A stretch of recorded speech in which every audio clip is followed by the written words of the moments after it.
ठीक है, let's start with today's session. Basically आज हम लोग बात करने वाले हैं कर्म योगा पे, according to various authors understanding and including my understanding of perception and including few various books. One of the book is Karma Yoga by Osho. And okay, so I'm going to explain you 4 steps towards Karma Yoga. उसको बहुत simplify करके पूरे कर्म योग को 4 step में मैं आपको बताऊंगा, ठीक है। उसके साथ भी we are also going to talk about a concept called ikigai. अगर आपने ये सुना होगा तो will also talk about it. And let me continue from last where we left. Before that, let's start with a short prayer. You can pray. आप अपना कोई prayer कर सकते हैं और आप मेरे साथ मनी मन रिपीट कर सकते हैं। To the Supreme God, Divine Father, Divine Mother, to all the holy gurus, all the saints, archangels, holy angels, spiritual helpers, all the great ones, holy gurus, holy masters. We humbly invoke your blessings, guidance, help, and protection during the session and throughout our life. We thank you in full faith. Slowly inhale and exhale. Okay, so let's start with Karma Yoga, understanding on Karma Yoga. पहले एक जगह कृष्ण बोलते हैं कि नहीं कच्चिच्छनमपि जातु तिष्ठत कर्म कृता। मीन्स कर्म करे बगैर हम नहीं रह सकते। We have to do certain action. So inaction is also an action. This is what he means, because according to the nature, हमें 24 तत्व है नेचर के और एक तत्व है परमात्मा की, जिसको हम आत्मा कहते हैं। ये पूरा 24 और 1 25 मिल के ये आई और अहंकारा क्रिएट होता है। How does the ahankara created?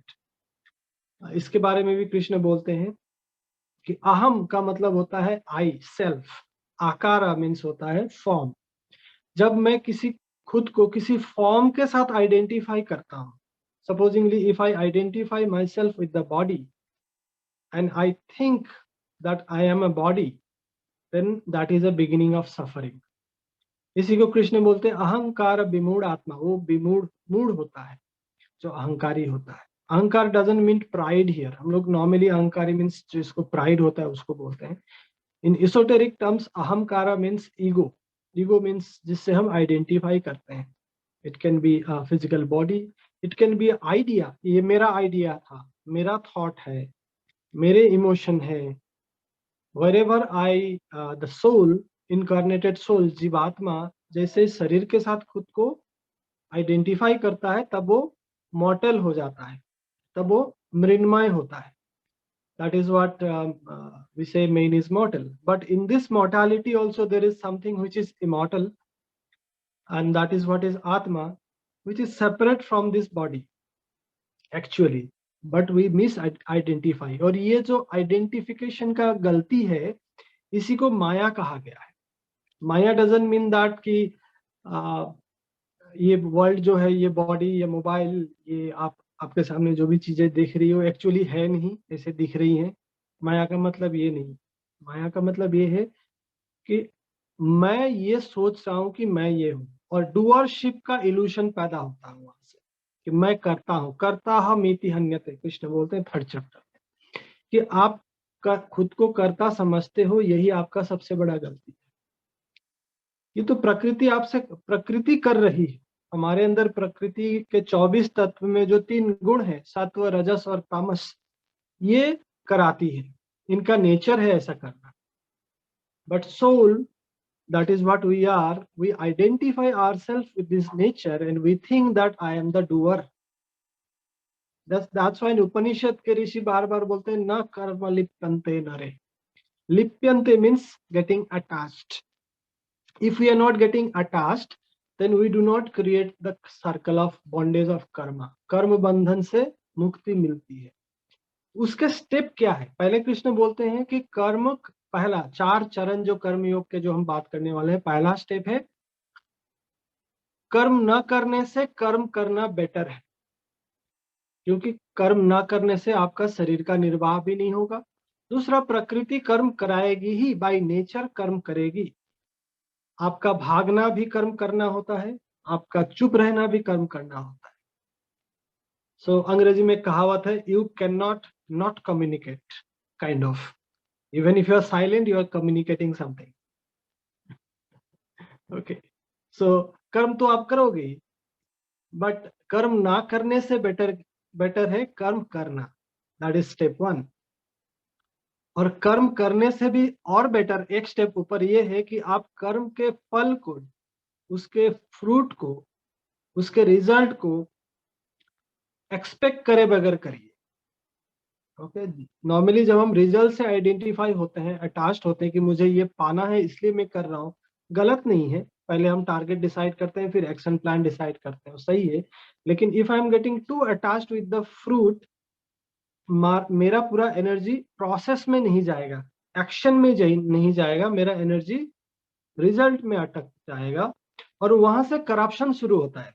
अब देखिएगा, तानसेन और अकबर का जो स्टोरी है,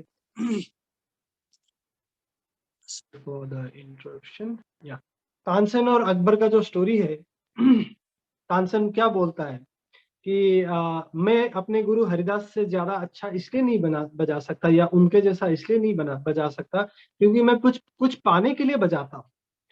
उसको सर तनख्वाह मिलती थी अकबर से, और अगर वो उसको ये बोले अकबर कि आपको मैं तनख्वाह अब बिना बजाए भी दे दूंगा, आपकी मर्जी है, तो प्रोबेबली शायद वो कुछ दिन बजाए भी ना। This is what Tansen feels. So वहां से करप्शन का आइडिया आता है कि अगर हम रिजल्ट पे ज्यादा फोकस करते हैं तो किसी तरीके से हम रिजल्ट को पाना चाहते हैं, जो जैसे पैसा कमाना गलत नहीं है, लेकिन अगर पर्पज ही पैसा कमाना बन जाता है तो धीरे धीरे किसी भी तरीके से पैसा आए क्या फर्क पड़ता है, काइंड ऑफ एक थॉट आने लगता है। सो वहीं पे इसलिए कृष्ण बोलते हैं सेकंड, पहला है कर्म ना करने से कर्म करना बेटर है। दूसरा है कर्म ऐसे करो और फल की आकांक्षा मत करो। यही फेमस श्लोक है, कर्मण्येवाधिकारस्ते मा फलेषु कदाचन। आपके फल में आपका कोई अधिकार नहीं है। और देखा जाए तो फल की आकांक्षा करना एक तरह का बेवकूफी है, नासमझी है, क्योंकि अगर मैं एप्पल का सीड प्लांट कर रहा हूं तो उसका फ्रूट तो एप्पल आएगा ही, whether I wish for it और do not wish for it, doesn't matter. लेकिन प्रॉब्लम कहाँ होता है, हम एप्पल प्लांट कर रहे हैं और मैंगो एक्सपेक्ट करते हैं, तब लाइफ में सफरिंग आता है। That's what is unrealistic. Okay, इसीलिए तामस और ऐसे एक्शन को तामसिक एक्शन कहा, जहां पे हम किसी को, और कोई भी नेगेटिव मोटिवेशन से अगर हम ड्राइव होते हैं लाइफ में, that action becomes tamasic action according to this sattva rajas and tamas तीन सर्व प्रकृति जैर्गुणे। If I am talking about the shloka, कौन सा श्लोक मैं बता रहा हूँ आपको, सॉरी, बीच बीच में I will give you some references, probably आपको कनेक्ट करना इजी होगा। नहीं कच्चित प्रकृति किया कर्माणि, 27वां श्लोक, illusion of doership. So first is कर्म ना करने से कर्म करना अच्छा। दूसरा, कर्म का फल का त्याग करना और बेटर। तीसरा, उस कर्म इटसेल्फ को, एक्शन इटसेल्फ को गॉड को डेडिकेट करके करें, या फिर लोगों के वेलफेयर के लिए करें, लोगों को उपकार है। Okay, so you dedicate your action itself to God और for the benefit of the people. यहाँ पे डूअरशिप का सरेंडरिंग आता है। Okay.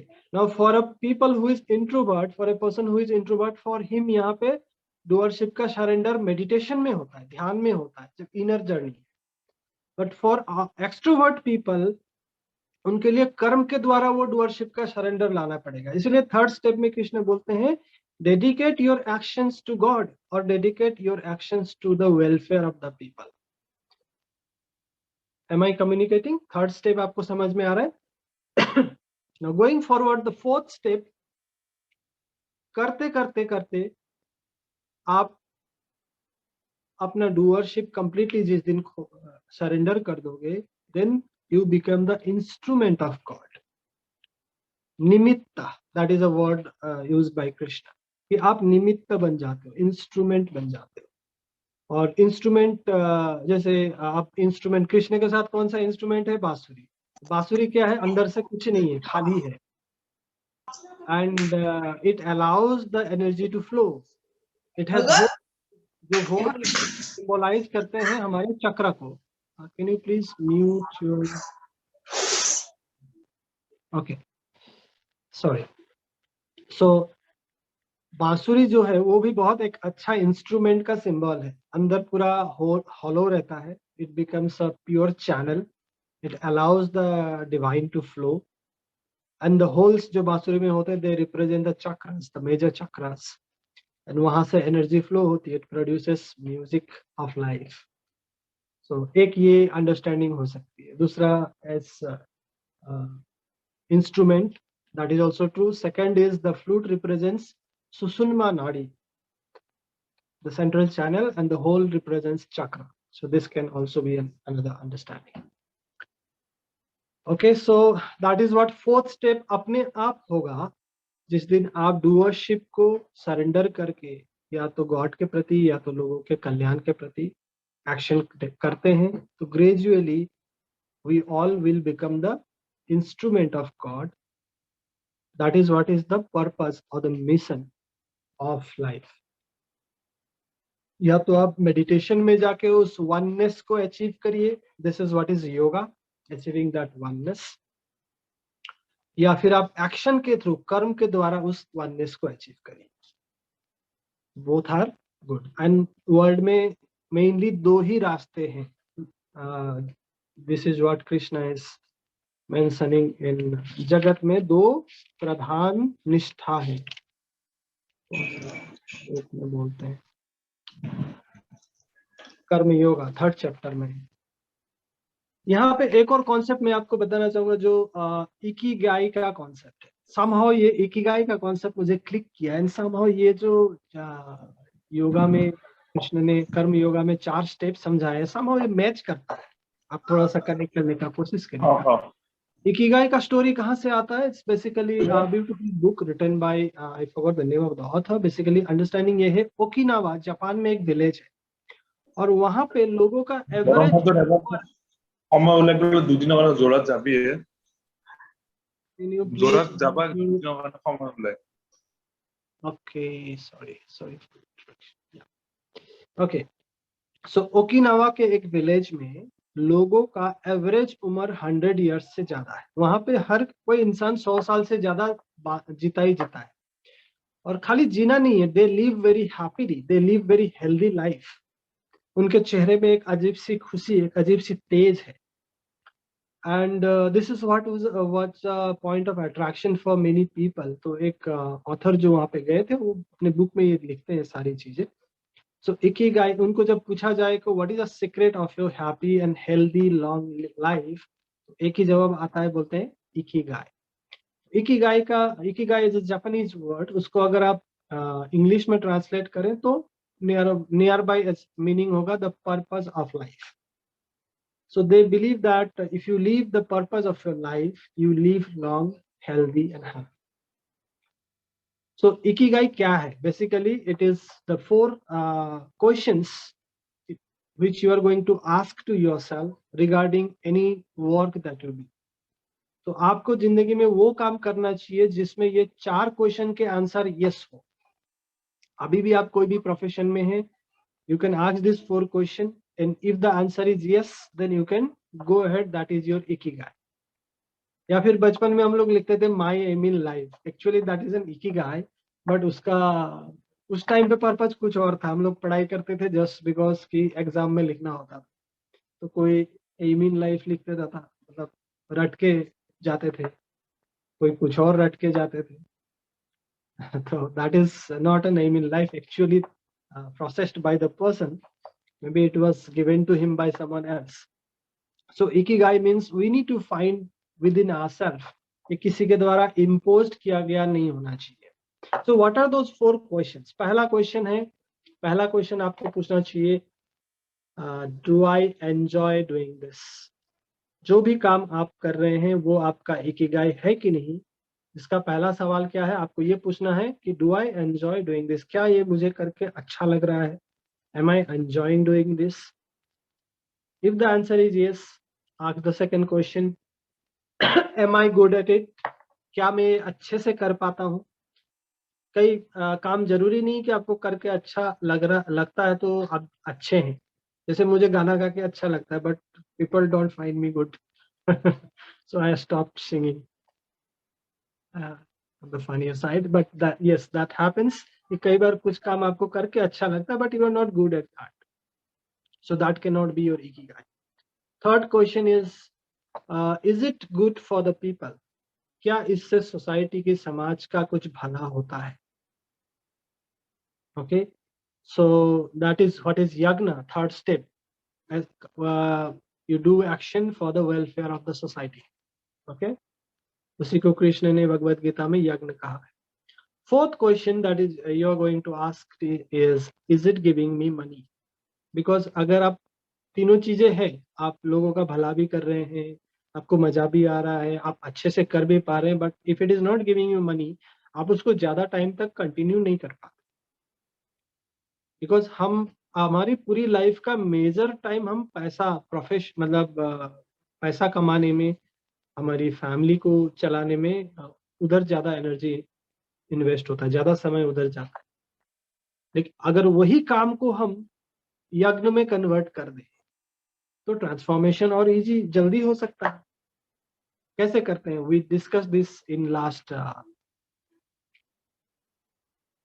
Episode, I think third chapter में हमने क्या बात किया था कि when we dedicate our action to God, or when we dedicate our action to the welfare of the people, धीरे धीरे हमारा डूअरशिप, अहंकार जो है वो खत्म हो जाता है। And that is what is service according to our school, according to master Choa, that is what is service. जब हम किसी को, लोगों के अच्छे के लिए हम कुछ करते हैं।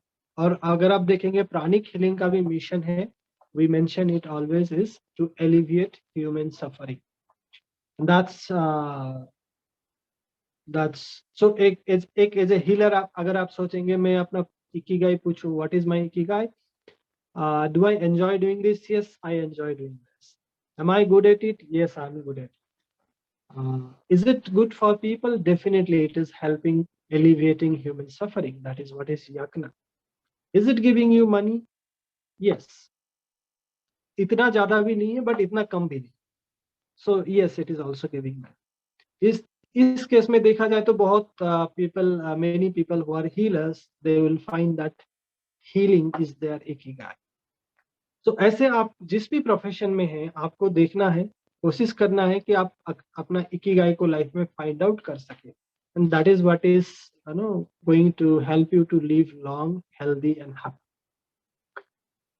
Okay, so I think we have some more time. So we are going to talk about one more sutra on chapter 4. Any questions if you have, you can ask. Yeah.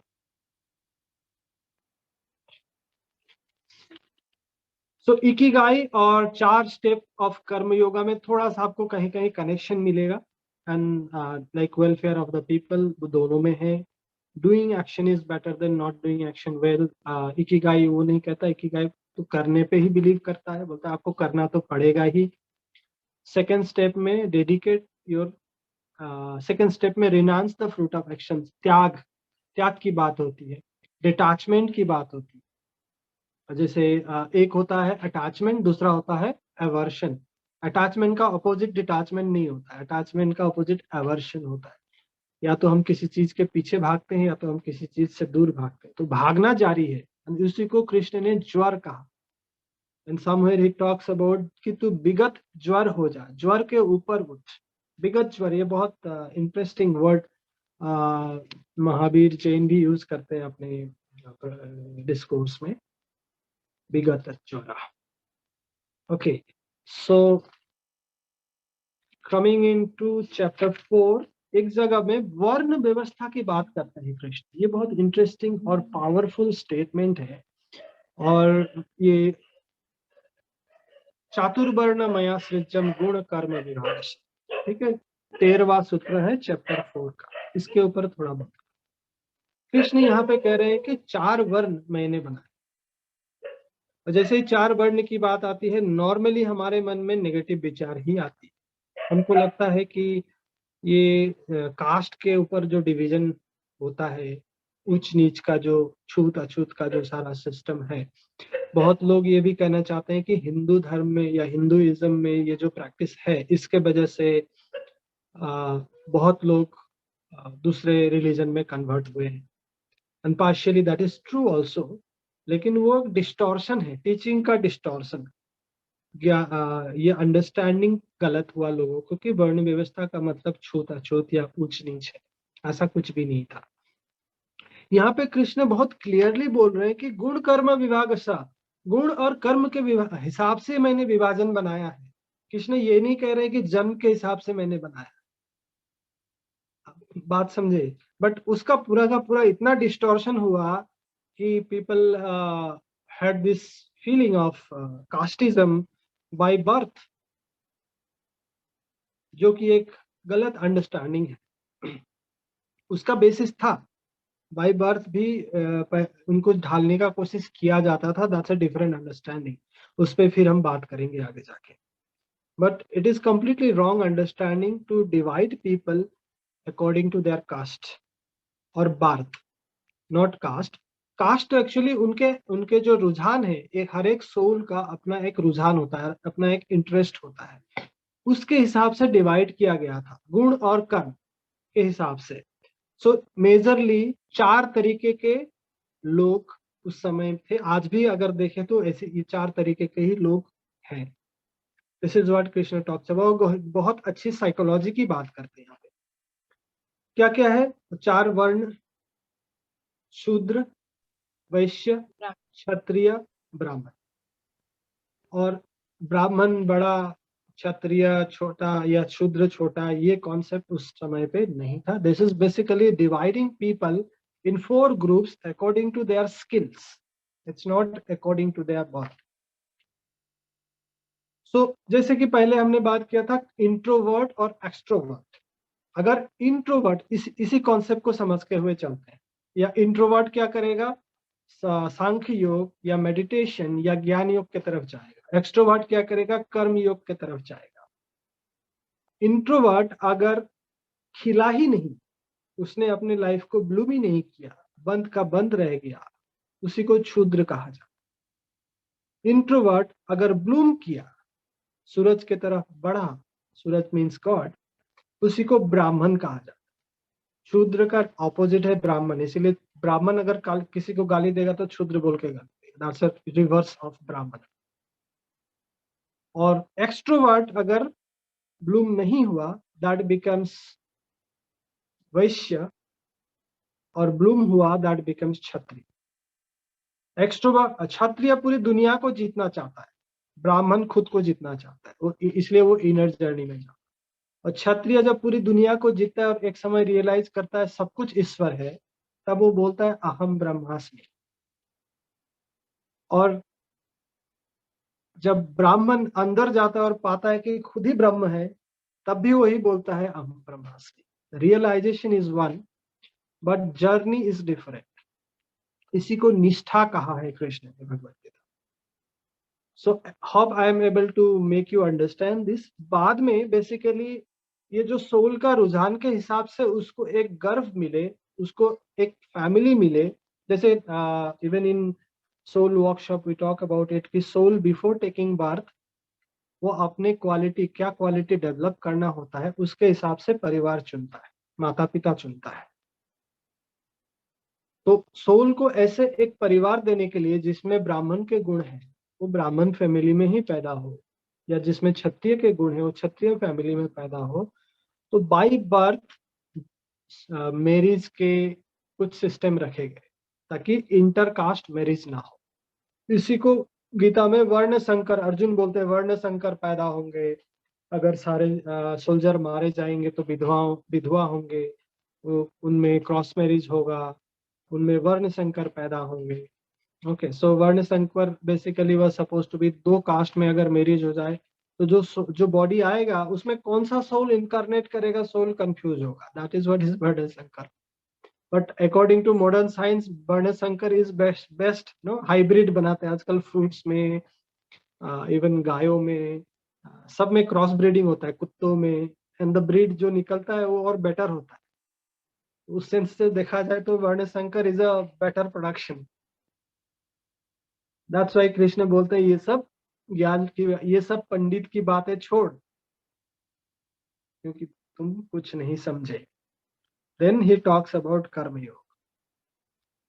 Okay, any questions so far? If it is okay, then I would like to again remind you the 4 steps of Karma Yoga, which is today's lesson.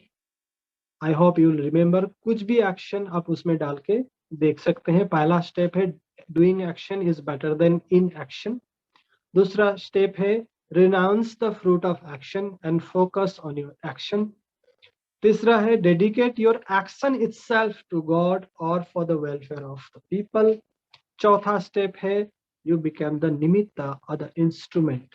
और ये जो चौथे stage को कृष्ण ने इसीलिए बोला नियतम कुरु कर्मण, योगस्थ कुरु कर्मण, नियम के हिसाब से, शास्त्र के हिसाब से, then we will attain the state of yoga through action. ब्रह्म निर्वाण मृच्छति, एक जगह पे 4th चैप्टर के लास्ट में ये वर्ड यूज करते हैं, ब्रह्म भी निर्वाण भी. निर्वाण बुद्ध का शब्द है, लेकिन उससे पहले गीता में भी यूज हुआ है. निर्वाण का मतलब ईगो या अहंकार का खत्म हो जाना. वही चौथे स्टेज में होता है कर्मयोग का. ओके, वही मेडिटेशन के समाधि में भी वही होता है, इसलिए उसको भी तुरिया कहा जाता है. तुरिया means the 4th. Interesting. Okay, so the purpose is to attain that yoga or oneness with the soul. अब एक्सट्रोवर्ट के लिए कर्म है, इंट्रोवर्ट के लिए ध्यान है. जिनमें थोड़ा एक्सट्रोवर्ट भी है, इंट्रोवर्ट भी है, उनके लिए दोनों है. इसीलिए आध्यात्मिक योगा में मास्टर ने सारे योगा का सिंथेसिस दिया है. दैट्स व्हाई आध्यात्मिक yoga is known as the synthesis of yoga. उसमें कर्म योगा भी है, दैट इज सर्विस. भक्ति योगा भी है, that is pillar 1, devotion to God and reverence to the teacher. उसमें ध्यान योगा भी है, दैट इज मेडिटेशन. उसमें प्यूरिफिकेशन भी है, प्यूरिफिकेशन को आप यू कैन कॉल कर्म योगा आल्सो. कर्म yoga is actually service. Then study is अध्याय, स्वाध्याय. So you can call it meditation का पार्ट है स्टडी, ध्यान का पार्ट है.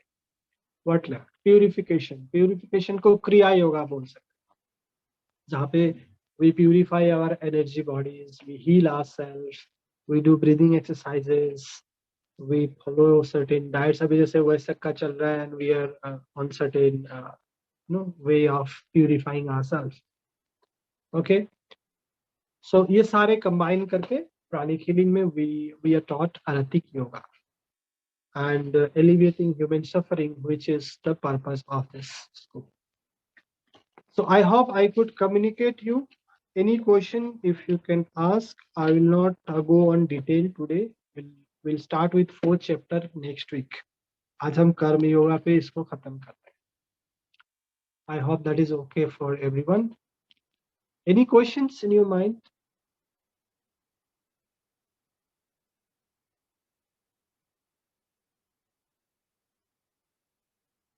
Okay. Yes. Happy Buddha Purnima. Buddha means Buddh is a word that has came from Bodh. 4th step, can you please repeat? Okay. The 4th step in Karma Yoga is actually it's an happening. It's not a doing. Okay. It's like going into meditation. एक stage पर आप कुछ कर सकते हैं, उसके बाद जो होता है अपने आप होता मम्मी खाना में क्या खाना है अपने? Excuse me, I have to mute. बल्कि को बुखार हुआ. So the 4th step is an happening rather than doing. जैसे जैसे हम अपने एक्शन को एक्शन को, हाँ फ्रूट को तो हम दूसरे स्टेप पे ही छोड़ के आते हैं. Action itself has to be dedicated to God or for the welfare of the people. Like last session में I gave you an example कि मैं if I'm working, I'm earning money for my family, so that action itself I can I can attain karma yoga through this action also, by dedicating this action to God, by recognizing them as the children of God. And अभी क्या है, अगर मैं ये सोच रहा हूँ कि मेरे बच्चे हैं, मेरी फैमिली है, तो एक अटैचमेंट, मोह वहां से पैदा होता है. एक तो वो कर्म बंधन हो गया. यहाँ पे कृष्ण क्या बोल रहे हैं कि आप उनको चिल्ड्रन ऑफ गॉड के हिसाब से रिकॉग्नाइज करो, और आप भी चिल्ड्रन ऑफ गॉड हो, तो आप as a guardian you are taking care of them on behalf of God. So आप अपना एक्शन गॉड को डेडिकेट कर दिए. दैट इज व्हाट इज कर्म योगा. और जैसे करते करते व्हेन वी डू, छोटे छोटे एक्शन से आप स्टार्ट करें. कोई भी एक्शन एक ऐसा करें जिसमें आपको कोई पर्पस नहीं हो, कोई एक्सपेक्टेशन नहीं हो. या तो आप उसको गॉड को डेडिकेट करके करिए, या तो आप लोगों के भले के लिए करिए, उसमें कुछ रिटर्न में एक्सपेक्ट मत करिए. धीरे धीरे आपको वो फील आने लगेगा. You will become aligned with that divinity, and one day that yoga will happen. That is what is being nimitta और brahma nirvana. That is fourth step will completely happen to you. Okay, so I hope I could explain, I could communicate. That is again, please use your discernments. This is my understanding by reading these books. So perception अलग अलग हो सकता है. ठीक है, so let's close for the day. Ram ji, हाँ बोलिए. राम जी, हमारे स्कूल में हमें डोनेशन के बाद डिक्री करना बताया जाता है. तो डिक्री क्यों जरूरी है? जस्ट डोनेशन ये सॉर्ट ऑफ सर्विस हो गया. Can't we just let it go? Yes, donation करने के बाद मास्टर बोलते हैं डिक्री करने के लिए, so that you receive the fruit of the action. Now expecting the fruit of action is not a sattvic action, but it is a rajasic action. और master बोलते हैं राजसिक एक्शन करना गलत नहीं है. अगर आप राजसिक एक्शन नहीं करेंगे तो आपका निर्वाह नहीं होगा, जीवन नहीं चलेगा. We need to earn money, we need to produce something, and we need to receive something. That's how life is. तो उसमें गलत नहीं है. कृष्ण भगवत गीता में क्या बोले? तामसिक एक्शन को वर्जन करिए. सात्विक राजसिक एक्शन आप फिर भी कर सकते हैं और करना चाहिए भी, लेकिन सात्विक एक्शन आपको डेफिनेटली करना चाहिए. सो जैसे जैसे जिंदगी में हम सात्विक ज्यादा करेंगे, राजसिक भी थोड़ा करेंगे, तामसिक लगभग खत्म कर देंगे, that is what is a balanced life. तब लाइफ में आपका मॉडरेशन एंड नॉन एक्सेसिवनेस आता है. राइट. अभी बॉडी में तामस गुण ज्यादा होगा तो बॉडी तामस फूड भी मांगेगा. Alcohol, meat, all these are tamasic foods. They increase tamasic nature in us. तो बॉडी में जैसा नेचर होगा वैसे फूड कंज्यूम करने के लिए मांगेगा. So everything is interrelated. That's why people do all these practices. So जो कर्म योगा का कॉन्सेप्ट कृष्ण ने समझाया है वो टोटली सात्विक एक्शन की बात हो रही है. That is for the complete pure knowledge. बताते हैं कि उस मोमेंट पे तुमको क्या करना चाहिए. You realize yourself as a soul. जब सोल के हिसाब से अर्जुन को वननेस को नहीं समझे, फिर बोले नहीं आप एक्शन के थ्रू उसको करो, क्योंकि तुम क्षत्रिय हो, तुम करने में विश्वास रखते हो, तो you attain that oneness through action. तो यहाँ पे जैसे सोल का वर्कशॉप करने के बाद एक ही चीज आता है कि मन में कि हमारा लाइफ का पर्पस एक ही है, to achieve oneness with the higher soul. Yes और नो? यही चीज कृष्ण यहाँ पे बोलते हैं, तुम्हारा लाइफ का पर्पस है योगा अटेन करना, तो तुम या तो संन्यास ले लो, ज्ञान को पालो और वननेस को अचीव हो जाओ, या तो अपने कर्म के द्वारा अचीव करो. तो ये मारना मरना मराना ये सब कुछ नहीं है. ये सब तो चलता रहेगा, ये प्रकृति के नियम है, फॉर्म चेंज होते हैं, शरीर बदलता है, बहुत ऊपर बहुत जूम आउट करके ले जाते हैं कृष्ण अर्जुन एक ही बार, फिर ऊपर से एक एक स्टेप नीचे लाते हैं, भक्ति तक भी लाते हैं, लास्ट में कुछ नहीं होता, विराट रूप दिखाते हैं। मतलब ये इट्स लाइक ये पूरी की पूरी गीता दूसरे चैप्टर पे खत्म हो सकती थी अगर अर्जुन समझदार होता, बट अच्छा हुआ अर्जुन समझदार नहीं थे, तो पूरी गीता 18 अध्याय यस 18 अध्याय मिल गए हम। ठीक है, so let's close for the day. Thank you. I hope I could communicate. Any questions अगर है के तो कारण सर हम लोग को सीखने मिल रहा है ना। अच्छा thank you, thank you. Okay, let's sir हाँ कुछ पूछ रही सर अर्जुन तो भगवान का ही कोई ये था, तो उनको इतना दिन लग गया, तो हमें कितना दिन लगेगा? हम सब अर्जुन हैं, आपने मेरा पहला वो अटेंड करिएगा, हम सब अर्जुन हैं। यहाँ पे देखिए, अभी ये बहुत इंटरेस्टिंग सवाल है, व्हाट्सएप में कुछ दिन पहले एक मैसेज आया था कि सतयुग में असुर और सुर, सुर मतलब देवता, अलग अलग प्लेन में रहते थे, ठीक है, असुर देवता रहते थे आकाश में और असुर रहते थे पाताल में। अच्छा, by the way you know असुर एंड असुर according to Hindu mythology also एक ही बाप के बच्चे हैं। तो Yes. कश्यप मुनि की 3 वाइफ हुआ करते थे according to Shiv Purana and Vishnu Purana, तीन वाइफ हुआ करते थे, दीति, अदिति और दनु। Okay, Diti, Aditi and Danu.